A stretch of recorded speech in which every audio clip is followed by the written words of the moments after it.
Recently, the head of European Union diplomacy, Kallas, acknowledged that the anti-Russian sanctions are causing significant harm to the economies of Central Asian countries.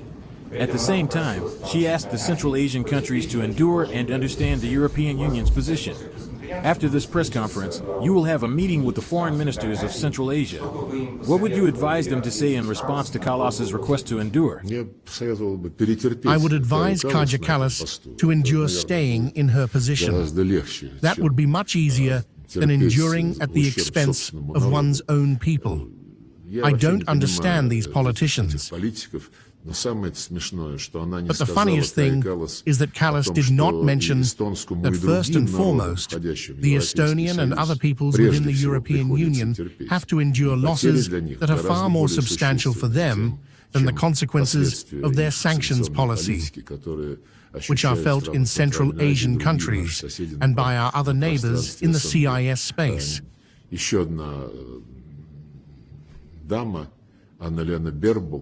Another lady, Annalena Baerbock, who is now finishing her term as Germany's foreign minister, has become famous for many things, including her complete incompetence. But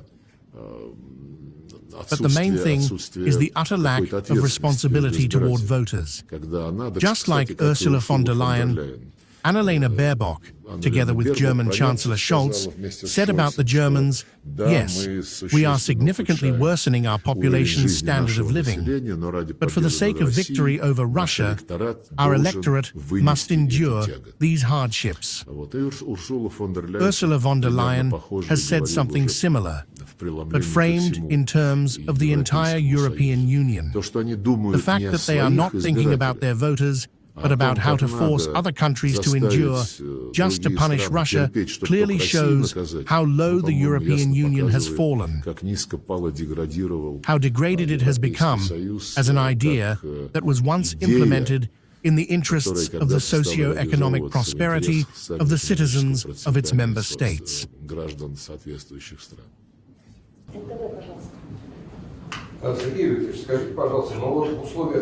Sergei Viktorovich, please tell me, in the context of the current trade wars, can structures like the CIS or Russia's Central Asia come up with new measures to minimize economic damage? Did you discuss this today? We certainly touched upon this set of issues. Although in practical terms, they are being considered and resolved by the relevant agencies, including ministries of finance, central banks, deputy prime ministers, and heads of government. There's no particular need to invent anything new. For 3 years now, the West has been trying to internationalize its sanctions and extend them to everyone who interacts in any way with the Russian Federation, primarily our neighbors, including those in Central Asia.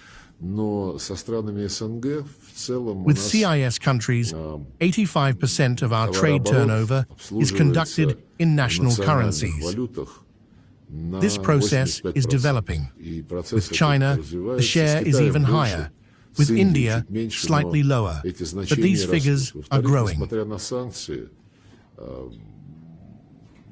Secondly, despite the sanctions, apart from national currencies, there is the possibility of creating payment platforms independent of external influence. One option is the financial messaging system of the Central Bank of Russia. It is convenient and does not depend on any SWIFT-like systems. There are also other initiatives under consideration, including within BRICS. Brazil has proposed, and work is currently underway, to explore the creation of alternative payment platforms. I am confident that even countries not part of the association will have access to such mechanisms once they are established. Despite the sanctions, trade within the CIS last year grew by nearly 4.5%. Industrial production also increased by the same percentage.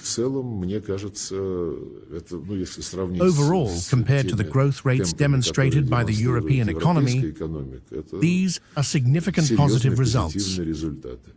We will continue to be guided by our national interests. Our partners have stated, including yesterday, during bilateral talks with Deputy Prime Minister, Minister of Foreign Affairs of the Republic of Kazakhstan, Murat Nurtlu, that they also wish to act in accordance with their national interests. It is understandable that a number of private businesses and banks fear secondary sanctions, as this would harm their interests. At the same time, it is equally clear that the benefits Central Asian countries gain from trade, joint projects with Russia, and our country's investment activities on their territory are undoubtedly greater, more substantial, and more significant for their national interests than the mostly empty promises they receive from Western countries in exchange for demands to surround Russia with sanctions.